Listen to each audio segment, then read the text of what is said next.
झारखंड लोकतांत्रिक क्रांतिकारी मोर्चा के केंद्रीय अध्यक्ष जयराम महतो शुक्रवार को बिरसा नगर पहुंचे। यहां उन्होंने एक सभा को संबोधित किया। इस सभा में जयराम महतो ने पूर्व केंद्रीय मंत्री अर्जुन मुंडा और पूर्व मुख्यमंत्री चंपई सोरेन पर निशाना साधा। इन दोनों पर जयराम महतो जमकर बरसे। जयराम महतो ने कहा कि अगर इन दोनों नेताओं का बस चले तो यह हिमालय खा जाएं और हिंद महासागर का पानी पी जाएं। जयराम महतो का इशारा भ्रष्टाचार की तरफ था। उन्होंने नेताओं की नीयत पर सवाल उठाया और कहा कि नेताओं की नीयत सुधर जाए तो झारखंड का विकास होगा। आप देख रहे हैं हमारा YouTube news channel fifth pillar. इसके पहले कि हम जयराम महतो का भाषण सुनाएं, हमारे YouTube news channel fifth pillar को लाइक और सब्सक्राइब कर लें। सुनिए जयराम महतो ने क्या कहा।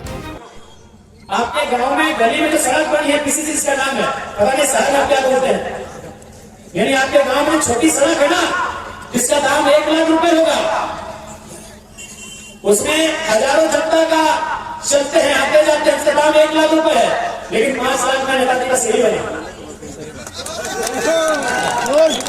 5 लाख रुपए में विधायक की आवास का सीढ़ी बना।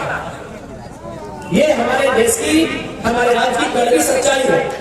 इनका बस चले तो ये हिमालय पर्वत को खा जाए। अर्जुन मुंडा जैसे, चंपई सोरेन जैसे शख्स की अगर बस चले तो हिमालय पर्वत को खा जाए और हिंद महासागर के पानी को पी जाए। इसमें कोई दो राय नहीं है। आप सभी से हमारी प्रार्थना है कि हमारा आवाज भी बदल गया है, आसान नहीं है।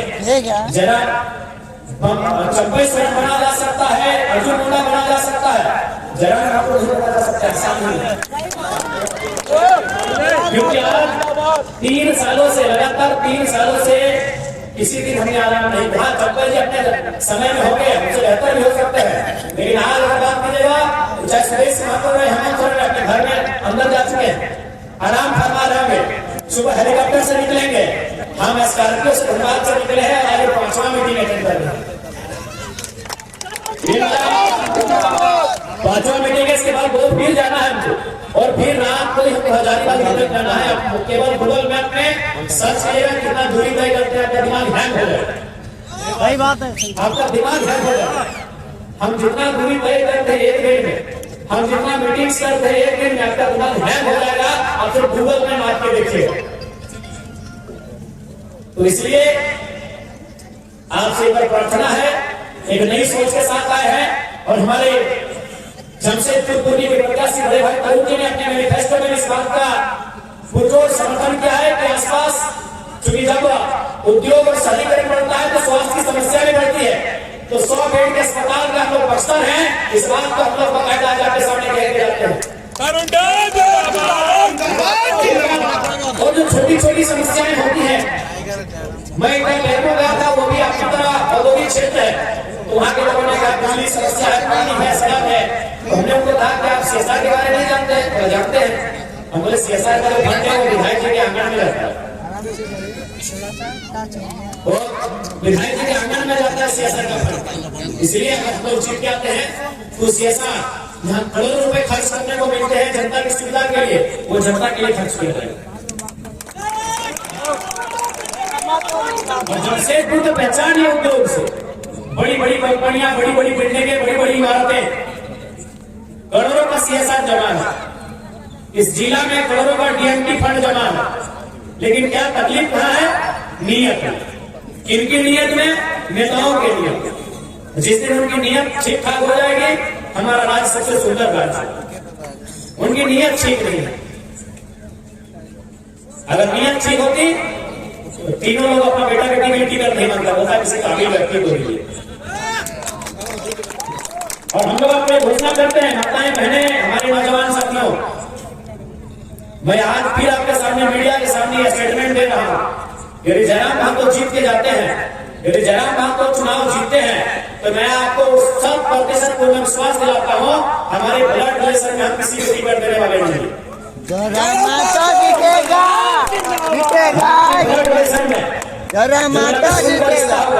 मेरा भाई हो, मेरा जो भी वैसे शादीशुदा नहीं है, तो जो भी हमारा ब्लड रिलेशन होगा, उनको हम चुनाव नहीं लड़ेंगे। क्योंकि मेरा मानना है अगर जब तक आप परिवारवाद से बाहर नहीं है या पूंजीवाद से बाहर नहीं आ सकते। आज अगर मान के चलिए रघुवर दास जी के बाद कोई नया नेता अगर आता है यहाँ तो ललित दास का हैसियत नहीं होता कि बड़े अफसर के साथ उसको मैं नाक रगड़ने के लिए करता इतना, क्योंकि मालूम है पॉलिटिक्स हमारे जेब में है और पॉलिटिक्स की पावर हमारी जेब में है, पावर हमारे जेब में है, पैसा हमारे जेब में है, इसलिए आज वो इस प्रकार की हरकतें करता है। इसलिए इस राज्य को सुंदर बनाना, इस राज्य को बेहतर बनाना हमारा लक्ष्य है। और मैं युवाओं को कहना चाहूंगा कि जब हम लोग आएंगे राजनीति में तो जो तमाम उद्योग के क्षेत्र हैं वहां आपको मैक्सिमम रोजगार कैसे लगेगा, आउटसोर्सिंग के माध्यम से हो, एजेंसियों के माध्यम से हो, ये तमाम जो विकल्प हैं उनमें हमारी पहली प्राथमिकता आप होंगे। इस बात को हम लोग गारंटी के साथ कहना चाहेंगे। इसलिए गारंटी के साथ कहना चाहेंगे क्योंकि मैं अभी पद में नहीं हूँ, हम किसी पद में नहीं है और बिना पद में 1200 नौजवानों को हम नौजवान से जोड़ चुके हैं, तो हमें आइडिया है कि हम आ गए जगह में तो रास्ता बहुत आसान है। जयराम माता जीतेगा, जीतेगा। इसलिए हम लोग और 3 विधानसभा का चक्कर लगाना है और फिर आपको इसी हाईवे से बहरा गोरा को जो दही का रोड बना है इसी से हम लोग फिर हजारीबाग निकलना है।